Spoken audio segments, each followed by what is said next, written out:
నాకు కూడా తెలియదు అది. ఈ తెలంగాణ రాష్ట్రంలో ఏర్పాటైన కేసీఆర్ కాక ముందుకు ఏర్పాటైన ప్రతి మండలాన్ని నేనే ఏర్పాటు చేసిన వాళ్ళని అని చెప్తా ఉంటే నిజంగా నేను ఆశ్చర్యపోయినా. దాని అర్థమైందరికేనా? మండల వ్యవస్థ వచ్చింది.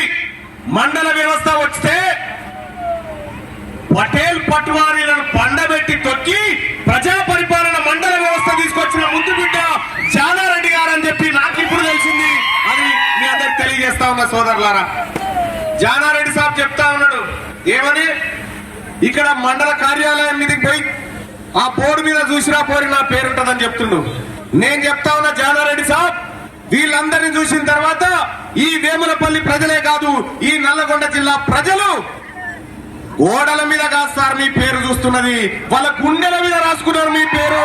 అది జానారెడ్డి గారి కుటుంబం అంటే, అది జానారెడ్డి గారి పేరు అంటే. సోదరులారా, ఇక ఇప్పుడు పార్లమెంట్ ఎన్నికలు జరగబోతా ఉన్నాయి. నేను నిన్న మొన్న చూసిన అక్కడ సూర్యాపేటలో ఉన్నటువంటి కొన్ని ప్రాంతాల్లో అన్న జయ రఘువీరన్న అంట జానారెడ్డి గారి ఆశీస్సులతో అక్కడ పోయి ఆ సర్వే వివరాలు చెప్పిన. రఘువీరన్న 3.5 లక్షల మెజార్టీతో గెలవబోతుండని అక్కడ చెప్పిన. కానీ కాదయా, కాదు, 4 లక్షలకు 25,000 తక్కువనే. 4 లక్షలకు 25,000 మాత్రమే తక్కువనే మెజార్టీకి. ఈ 25,000 మెజార్టీ ఇక్కడ ఒక్క మండలం నుంచే రావాల్సినటువంటి అవసరం ఉందని చెప్పి తెలియజేస్తా ఉన్న సోదరులారా. అయిపోయింది. నల్లగొండ ఖాతాలో కాంగ్రెస్ పడిపోయింది.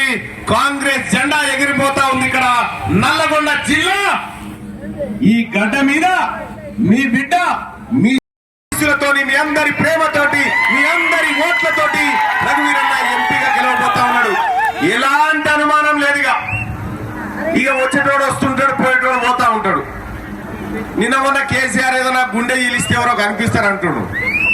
కేసీఆర్ గుండె ఇట్లా గీరితేనట అలా వేములపల్లి జనం కనిపిస్తారట. ఉన్నారా మీరు కేసీఆర్ గుండెల్లా? ఉన్నారా?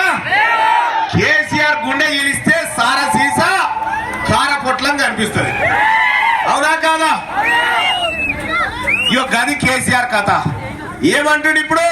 నన్ను గెలిపిరి, నా పార్టీ అభ్యర్థులను గెలిపిరి, పేగులు దగ్గరాక కొట్లాడుతా అంటాడు కేసీఆర్.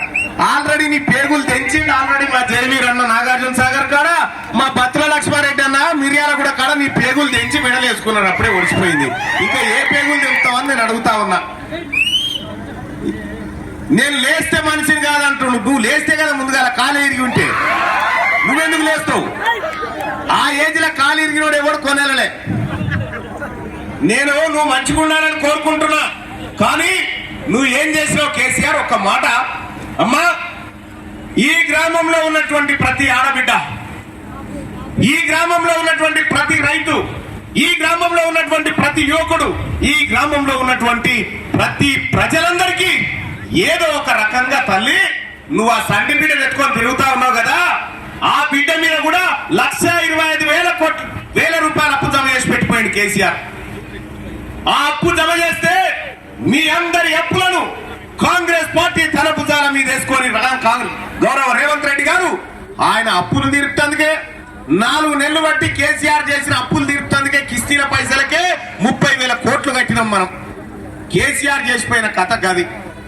పనిగల మేస్త్రి పందిరేస్తే కుక్కతో కదా కూలిపోయింది అన్నట్టు కేసీఆర్ నమ్ముకోరి 10 సంవత్సరాలు ఓటేస్తే ఏడి కాడికి కథం చేసి పెట్టిపోయింది బర్కాస్. ఫుట్బాల్ పుట్టి తేలింది. వేములపల్లి ప్రజలు వెళ్తారట గుండె గీలిస్తే. వెళ్తారు.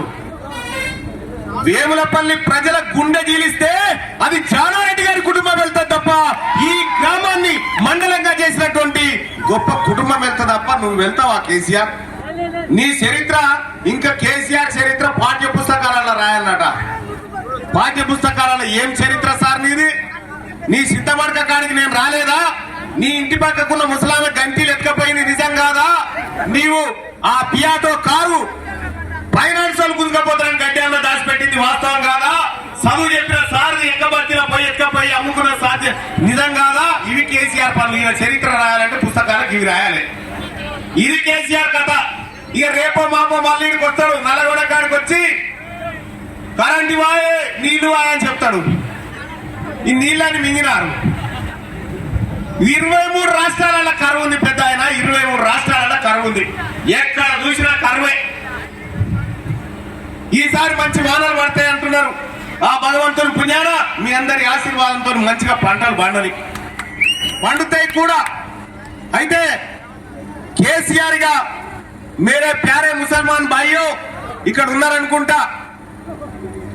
కేసీఆర్ ఏం చెప్పిండు? ముసల్మాన్లది ముస్లింలకు 4% రిజర్వేషన్ తీసుకుపోయి 12% చేస్తా అన్నాడు. షాద్ నగర్ కాడ చెప్పింది ముచ్చట. చెప్పి కూడా 10 ఏళ్ళు అయింది సరిగ్గా ఇయ్యాలకి. ఏమని చెప్పిండు ఎరికేనా? షాద్ నగర్ మే मैं ऐलान करता हूं 4 महीने की अंदर ही 12% रिजर्वेशन अमल करके बताऊंगा ये केसीआर का वायदा అన్నాడు. వాయిదా లేదు బీద లేదు. 10 ఏళ్ళు బీకింది. ఆ 4% ఇచ్చింది ఎవరన్నా? కాంగ్రెస్ పార్టీ ఇచ్చింది. ఆ 4% రిజర్వేషన్ కాంగ్రెస్ పార్టీ 4% రిజర్వేషన్ ముస్లింల బిడ్డలకు ఇస్తే ఆ 4ని 12 చేస్తాను ఏతుల కొట్టినోడు కేసీఆర్, ఉన్న 4 వీకేస్తాను తిరుగుతున్నాడు నరేంద్ర మోడీ. ఎల్లం మెంకులాడి పెడితే మైసమ్మ మాయం చేసినట్టుగా వెనకబడ్డ బిడ్డల కోసం వాళ్ళని ఆదుకోవడం కోసం కాంగ్రెస్ పార్టీ చేసింది. అమ్మా కరువు పని ఉపాధి హామీ కూలి పని అంటాం. ఉపాధి హామీ ఏ పని లేని బిడ్డలకు కనీసం ఏదో ఒకటి చేసుకొని బతకడానికి ఉండాలని కరువు పని తీసుకొచ్చింది ఎవరమ్మా? కరువు పని ఎవరు తీసుకొచ్చారు? కాంగ్రెస్ తీసుకొచ్చింది కరువు పని. ఇవాళ అదే కరువు పనిని ఎంత వస్తుంది? కరువు పని పోతే 100-200 మాత్రమే వస్తుంది ఈ ప్రభుత్వంలో. రేపొద్దుగాల మీ బిడ్డ రఘువీర్ రెడ్డి గెలిచిన తర్వాత కరువు పని పోయేటలకు 400 రూపాయలు ఇవ్వబోతా ఉంది కాంగ్రెస్ పార్టీ ప్రభుత్వం. 400 రూపాయలు ప్రతి ఆడబిడ్డకు ఏడాదికి 1,00,000 రూపాయలు ఆ బిడ్డ ఒడిలో పెట్టేటువంటి కార్యక్రమాన్ని చేస్తా ఉంది కాంగ్రెస్ పార్టీ. అమ్మా ఒక్కసారి చూడమ్మా, ఈ దేశానికి కాంగ్రెస్ పార్టీ చేసిన కథ. ఇందిరా గాంధీని మొత్తం తుపాకులతో కాల్చి జల్లెడ చేసి ఆ తల్లి ఒళ్ళంతా నెత్తరు మరకల్లో పడి చచ్చిపోయింది. ఆ తల్లి దేశం కోసం ప్రాణం వదిలేసింది. రాజీవ్ గాంధీ బాంబుల మూతతోని శరీరం ఛిద్రమైపోయి ఏ ముక్క ఎడబడ్డదో శరీరంలో తెరవనంత త్యాగం చేసినది రాజీవ్ గాంధీ.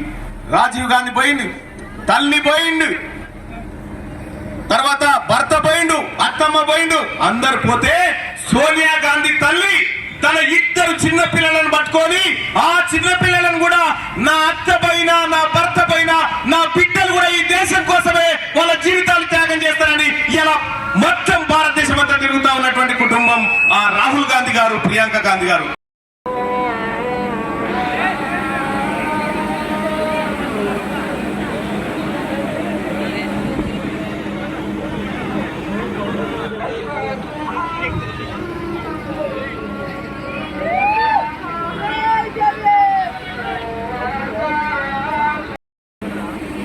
ఒక మతానికి సంబంధించిన ప్రార్థన జరుగుతూ ఉంటే కాంగ్రెస్ పార్టీ లౌకికవాద పార్టీ కాబట్టి అన్ని మతాలను కులాలను గౌరవిస్తుంది కాబట్టి ఇవాళ మనమంతా ఆ ప్రార్థన అయిపోయే వరకు కామ్గా ఉన్నాం. సోదరులారా, సోనియా గాంధీ తన 2 బిడ్డలను ఈ దేశం కోసం వదిలిపెట్టి ఈ దేశ ప్రజల కోసం సేవ చేయమని వదిలేస్తే కుందూరు జానారెడ్డి గారు కూడా తన 2 కొడుకులను ఈ నల్లగొండ జిల్లా ప్రజల కోసం అంకితం చేస్తూ ప్రజల్లోకి పంపుతా ఉన్నాడు. అది ఆయనకున్నటువంటి గొప్పతనం. ఇంకా అంతేకాదు అమ్మా, రేపు పొద్దుగాల కాంగ్రెస్ పార్టీ అధికారంలోకి వచ్చిన తర్వాత నరేంద్ర మోడీ ఏమంటున్నాడు? ముస్లింల రిజర్వేషన్ 4% గుంజేస్తా, బీసీలకు ఇస్తా అంటున్నాడు. ఆల్రెడీ బీసీలకు 27% ఉంది. ఈ 4 కలిపితే 31 అవుతుంది.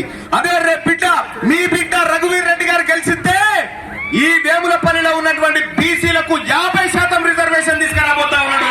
50% రిజర్వేషన్ 50%గా ఉన్నా నరేంద్ర మోడీ భిక్షం వేసేటువంటి 4గా ఉన్నా ఒక్కసారి మన బీసీలంతా ఆలోచించుకోవాల్సిన అవసరం ఉంది. సోదరులారా, రేపు పొద్దుగాల కులగణన చేయబోతా ఉంది కాంగ్రెస్ పార్టీ. ఇండియా కూటమి అధికారంలోకి వచ్చిన తర్వాత ఇక్కడ ఉన్నటువంటి సిపిఎం సిపిఐ పార్టీలకు కూడా నేను శిరస్సు వంచి నమస్కరిస్తా ఉన్నా. ఇలా కాంగ్రెస్ పార్టీ నాయకత్వంలోనే దేశం బాగుపడుతుందని నమ్మి ముందుకు వచ్చినటువంటి ఆ పార్టీకి ధన్యవాదాలు తెలియజేస్తూ, ఇక నిన్న ఇయాల నరేంద్ర మోడీ గారు మళ్ళా షేర్వాన్ వేసుకొని దిగిండు. షేర్వాన్ వేసుకొని చెప్తాడు ఆయన దేశం ముంగడిపోతుంది అంటాడు. మొన్ననే ది వైర్ అనేటువంటి వెబ్సైట్ లో ఒక ఇండెక్స్ ప్రతిపాదించి ఏం తెలుసా, మానవాభివృద్ధిలో అంటే ఒక మానవుడు ఆర్థికంగా, శారీరకంగా, పనిపరంగా అన్ని రకాలుగా అభివృద్ధి అయినటువంటి సూచిలో భారతదేశం 134వ స్థానానికి పడిపోయింది. 134వ స్థానానికి పడిపోయింది. ఇది నేను చెప్తుంది కాదు, ది వైర్ అనేటువంటి వెబ్సైట్ పోయి చూడని చెప్తాను. మనకంటే బంగ్లాదేశ్, మనకంటే శ్రీలంక, మనకంటే చైనా ఎంతో ముంగటున్నాయి. సాయం సంపాదన భూమ్మ బురక పొగలు సరిపోయినట్టు వీళ్ళు చేసేటువంటి బీజేపీ నాయకులు చేసేటువంటి కథలన్నీ మొత్తం కరగనాకి తనిగే చచ్చిపోయినాయి. రేపు పొద్దుగల ఆగస్టు 15 వరకల్లా 2 లక్షల రూపాయల రైతుల రుణమాఫీ చేయబోతుంది కాంగ్రెస్ పార్టీ. కాంగ్రెస్ పార్టీ మాట ఇస్తే కట్టుబడి ఉండేటువంటి పార్టీ, కట్టుబడి పనిచేసేటువంటి పార్టీ కాంగ్రెస్ పార్టీ. సోదరులారా, అందుకోసమే కాంగ్రెస్ పార్టీకి మీ అమూల్యమైన ఓటు వేసి రాబోయేటువంటి పార్లమెంట్ ఎన్నికల్లో అఖండ విజయాన్ని మన కుందూరు జానారెడ్డి సార్ కొడుకైనటువంటి రఘువీర్ రెడ్డి గారికి అందించి గెలిపించాల్సిందిగా కోరుకుంటా ఉన్నా. అలాగే నేను కూడా కాంగ్రెస్ పార్టీ అభ్యర్థిగా ఎమ్మెల్సీ పట్టభద్రుల ఎమ్మెల్సీ ఎన్నికల్లో నిలబెడతా ఉన్నా. సోదరులారా, పోయినసారి కొద్దిగా తప్పిపోయింది. నా మీద పోటీ చేసినటువంటి వ్యక్తి 100 కోట్లు పెట్టినా మీ ప్రేమ, మీ ఆప్యాయత చూపించి కేసీఆర్ ను 7 చర్ల నీళ్లు దాపించే ప్రయత్నం చేసిన సోదరులారా, మీ అందరి కారణంగా ఈసారి కూడా నిలబడతా ఉన్నా. ఎల్లుండి నామినేషన్ వేస్తా ఉన్నా. పెద్దలు జానారెడ్డి గారి ఆశీస్సులతో, సోదరుల ప్రేమాభిమానాలతో నామినేషన్ వేస్తా ఉన్నా. సోదరులారా, రాబోయే పట్టభద్రుల ఎమ్మెల్సీ ఎన్నికల్లో 27 తారీఖు నాడు మీరు ఎమ్మెల్సీకి నాకు మొదటి ప్రాధాన్యత ఓటు వేసి గెలిపించి 13 తారీఖు నాడు రఘువీర్ అన్న చేతి గుర్తు మీద ఓటేస్తే 4 తారీఖు నాడు బ్యాలెట్ బాక్సులు బద్దలు కొట్టుకొని మీ బిడ్డ రఘువీర్ అన్న, ఆ తర్వాత మీ తమ్ముడు తీన్మార్ మల్లన్న ఎమ్మెల్సీగా, నేను ఎంపీగా అన్న గెలిచి మీకు సేవ చేసుకుంటామని చెప్పి తెలియజేసుకుంటూ, మీకు ఇంతసేపు వక్తలు జానారెడ్డి గారు చేశారు. మన కాంగ్రెస్ పార్టీ వారి హయాంలో కానీ మామూలుగా కానీ కాంగ్రెస్ పార్టీ మొదటి నుంచి ఈ ప్రాంతానికి, ఈ జిల్లాకి, మనకు ఏం చేసింది అని ఇంతసేపు జానారెడ్డి గారు చెప్పారు. అలాగే మల్లన్న గారు ఇప్పుడు గత 10 సంవత్సరాల కాలంలో టీఆర్ఎస్ పార్టీ చేసినటువంటి నష్టాన్ని, గత 10 సంవత్సరాల కాలంలో మోడీ ప్రభుత్వం మనకు చేసినటువంటి నష్టాన్ని, ఒకవేళ పొరపాటున ఇప్పుడు మళ్ళీ మోడీ ప్రభుత్వం వస్తే ఈ దేశానికి కాబోయే నష్టాన్ని వివరంగా నా సోదరుడు తీన్మార్ మల్లన్న గారు మీకు వివరించారు. మీ అందరికీ తెలిసిందే, ఈ ప్రాంతంలో మొదటి నుంచి కూడా మన ప్రాంతం మొత్తంలో నాగార్జున సాగర్ డ్యామ్ నుంచి మొదలు పట్టుకుంటే చేసినటువంటి ప్రతి రోడ్డు పని, లిఫ్ట్ పని, నీటి పని ఏది ఉన్నా కానీ చేసింది కాంగ్రెస్ పార్టీ హయాంలో మాత్రమే జరిగిందని మీ అందరికీ తెలుసు. కాబట్టి మొన్ననే అయినా 10 సంవత్సరాలు మధ్యలో ముందు కూడా మీరు భాస్కర్ రావు గారికి 2014 కాంగ్రెస్ పార్టీకి ఓటేసి గెలిపించినా గానీ అమ్ముడుమైన భాస్కర్ రావు తర్వాత 10 సంవత్సరాల అధికారంలో ఉన్నా గానీ మిర్యాలు కూడా నియోజకవర్గాన్ని నిర్లక్ష్యం చేసి ఉండే కాంగ్రెస్ పార్టీ కార్యకర్తలు, ఆత్మీయ మిత్రులు, అనుబంధ సంస్థల అధ్యక్షులు, కాంగ్రెస్ పార్టీ సోదరులు, మీ అందరికీ నా నమస్కారం, ధన్యవాదాలు. మీరందరూ కూడా కాంగ్రెస్ పార్టీని గెలిపించడానికి ఇంకొక విషయం, ఈ ఎన్నికల్లో కాంగ్రెస్ పార్టీలో కూటమిలో భాగమైనటువంటి సిపిఎం, సిపిఐ, జనసేన సమితి, ఫార్వర్డ్ బ్లాక్, ఇతర పార్టీలన్నీ కూడా ఇవాళ కాంగ్రెస్ పార్టీ అభ్యర్థిని రఘువీర్ని గెలిపించడానికి ఐక్యంగా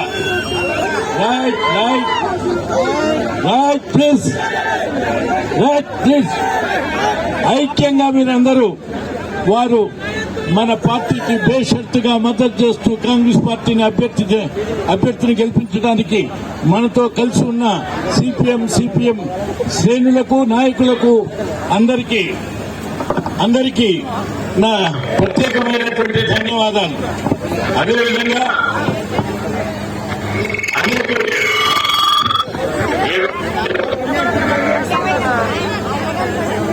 ఈనాడు ఈ ఎన్నికల్లో కాంగ్రెస్ పార్టీని గెలిపించడానికి మీరు ఇంత దృఢ సంకల్పంతో ఉన్నందుకు నేను సంతోషిస్తూ, అంతకంటే మించి జానారెడ్డి గారు మీ అందరికి చిరపరిచుడు. పరోక్షంగా ప్రత్యక్షంగా మీరు అభిమానించడమే కాదు, రాజకీయ జీవితంలో 50 సంవత్సరాలుగా తరగని అభిమానంతో 40-50 సంవత్సరాల క్రితం యువకులు, ఆనాటి యువకులు కేరింతలు కొడుతూ ఉన్న సందర్భంలోనే ఈనాడు కూడా యువకులందరూ కూడా 3-4 తరాలుగా నాకు ఓటిస్తూ ఇప్పటి వరకు నన్ను అభిమానించినటువంటి ఆత్మీయ మిత్రులు, కాంగ్రెస్ పార్టీ స్వాతంత్ర్యం ఇచ్చింది, తెలంగాణ రాష్ట్రాన్ని ఏర్పాటు చేసింది, ఈ నల్గొండ జిల్లాలో 3 లక్షల ఎకరాలకు నాగార్జున సాగర్ ద్వారా నీళ్లు ఇచ్చింది. అదేవిధంగా ఎస్ఆర్ఎస్పీ ద్వారా 14 లక్షలకు నీరిచ్చింది. ఆ తర్వాత శ్రీశైలం ద్వారా 3 లక్షల ఎకరాలకు నీరిచ్చింది. అంతేకాక అనేక లిఫ్ట్ల ద్వారా సుమారు 1.5 ఎకరాలకు నీరిచ్చింది కాంగ్రెస్ పార్టీ ఆధ్వర్యాన జానారెడ్డి గారి ఆధీనంలోనని చెప్పి మీ అందరికి మనవి చేస్తున్నాం. అంతేకాదు ఇవాళ అనేక రకాల ఆశలు కల్పించినటువంటి 2-3 విషయాలే ఆయన వచ్చినటువంటి 2 కోట్ల ఉద్యోగాలు ఇస్తానని ఇవ్వలేదు. ఉన్న 30 లక్షల ఉద్యోగాల్ని చేయలేదు మోదీ. కానీ ఐబీ ద్వారా, సిబిఐ ద్వారా, ఈడీ ద్వారా, ఆ తర్వాత ఐటీ ద్వారా దాడులు చేయించి భయపెట్టి అనేక మందిని లోపర్చుకుని ప్రతిపక్షాన్ని అణిసివేసి నియంతృత్వంగా రాజ్యాంగాన్ని ఉల్లంఘిస్తూ చట్టాలని ధిక్కరిస్తూ రకరకాల నియంతృత్వం వహించడమే కాకుండా మొత్తం కులాల మధ్య, మతాల మధ్య విద్వేషాన్ని రెచ్చగొట్టినటువంటి ఈ మోడీకి, బీజేపీకి మీరు గుణపాఠం చెప్పాల్సినటువంటి అవసరం ఉందని మీ అందరికి మనవి చేస్తున్నాను.